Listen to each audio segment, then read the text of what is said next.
So let's begin as we compare and contrast adventure and mainstream tourism marketing. So the tools and processes and channels for integrated marketing campaigns are in fact the same for both mainstream and adventure marketing.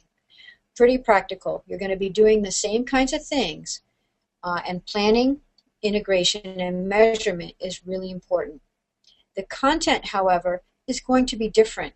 It's going to be active and experience-based.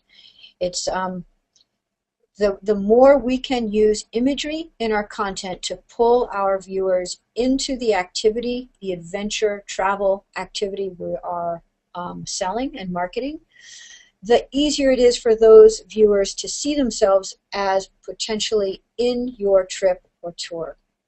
So it's very vivid, active imagery as opposed to aspirational imagery. The tone and messaging is indeed different between mainstream travel and adventure travel.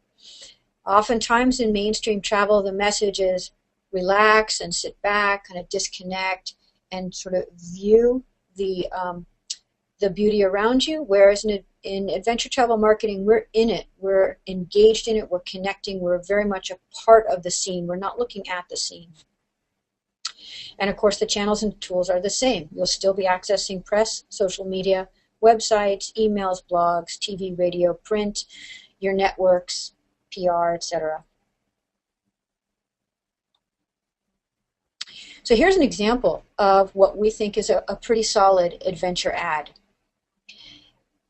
In this ad, the viewer, you look at that and boom, you're right in this picture. This is the Grand Canyon, and this ad was part of an integrated marketing campaign we'll talk about a little later in this webinar. It's done by an outdoor outfitter who brought in various partners, as you see on the ad. So it's living the dream, prepare to be wowed, and you're right there in the canyon. In contrast, this ad, which is also a great ad, is a mainstream ad. This fella here is enjoying a fabulous soak in a beach environment. He's gazing at the background, which is muted, so your attention is on him. It's on the pool. It's on very much a message of chill, relax, and be separate from the visuals around you. You're not as immediately engaged in it.